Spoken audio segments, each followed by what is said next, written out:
Hey guys, it's Zoe. Welcome back to my channel. I hope you're all doing amazing. Today I'm going to show you guys how I turned this wig from that to this. I'm obsessed. If you guys want to see how I got this look and all the details on the hair, make sure you keep on watching. Are you ready? Ooh, I know you see me standing here. So jumping right into the unboxing, as you can see, this hair is from Alipearl. Alipearl always eats with their coloured wigs. Like, I've said this before, I'll say it again. These lot know how to dye some hair. But anyway, this is what I got inside the bag, the usual. And these are the details of the wig. I got a 13x4, 24-inch and medium cap-sized blonde highlighted wig. And this is all the packaging it came in. It's always packaged nicely and beautifully. And this is the wig, guys. It's like a 613 but toned, but with like highlights. I don't know how they achieved this color, but you lot, yeah, like look at the dimension. It's not just a flat grey wig, like it's got depth inside of it, and I'm obsessed. Here's the wig in some different lighting so you can get a better idea and close up of what the highlights look like. Now, I didn't do anything to this wig except pluck it. I didn't even wash it because the hair was just like ready to go. So to be honest, this would be a really good beginner's wig if you don't want to like do the extras of bleaching the hair, bleaching the knots. And this is what the wig looked like once I plucked all the hairs at the front. As you can see, it's already giving scalp and it's only on the mannequin head. Like, come on, please. Moving into the install, again, here's a close-up of the wig. Now, this lace isn't HD lace, so I did have to do a bit more work on trying to get it to blend into my skin a bit more. So for that, I started off by grabbing my Born This Way foundation in the shade Spice Drum. You can use any foundation you have as long as it matches your skin tone. And I'm going to go ahead and grab a dense kabuki brush, and I'm just going to tint all the lace and really press that foundation into the lace.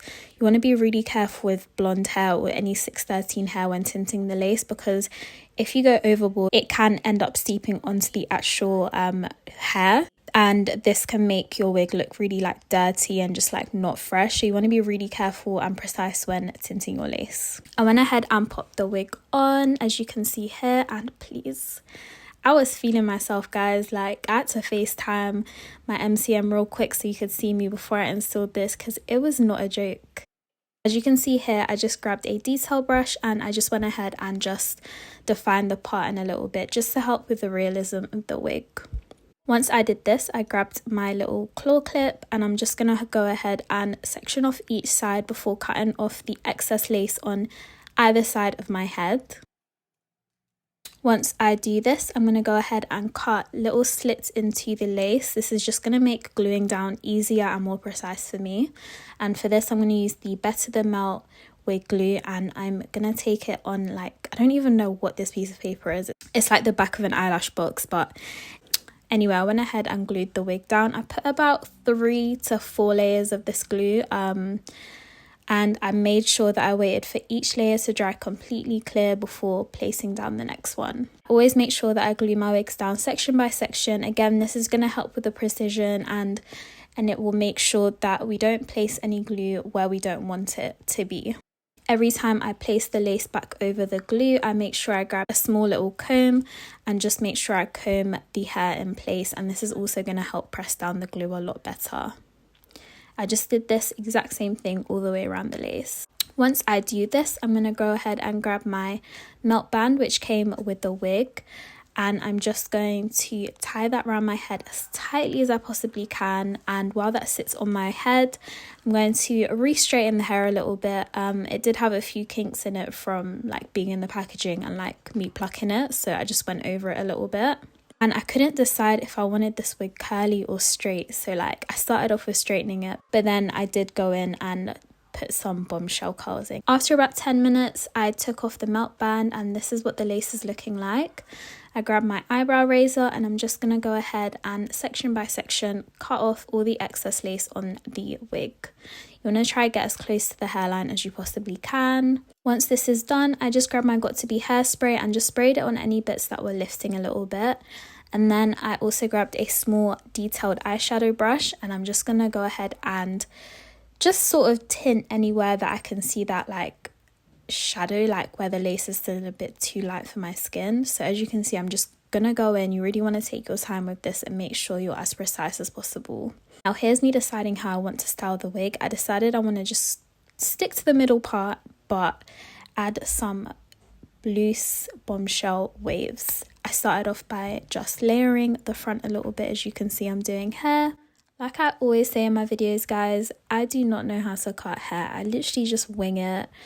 And yeah, this is not the tutorial to follow if you want to know how to create face framing layers. But as you can see, I just cut the hair in a diagonal line. Once I did that, I'm going to grab my 1-inch curling wand from Lulabelle's, and I'm just going to go ahead and create some pin curls. I let each section fall into my hand and then clip it with a little crocodile clip.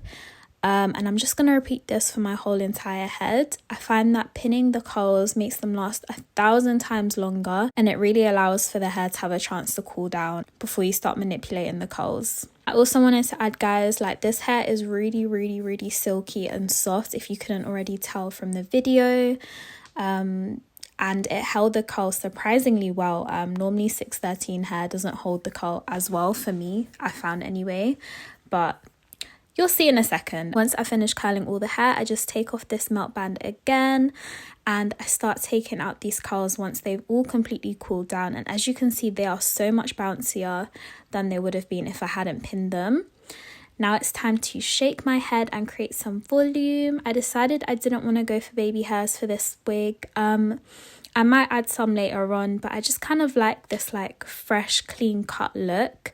Especially with the blonde hair. I feel like blonde hair sometimes does actually look better without baby hairs, but let me know what you guys think and if I should add baby hairs to this.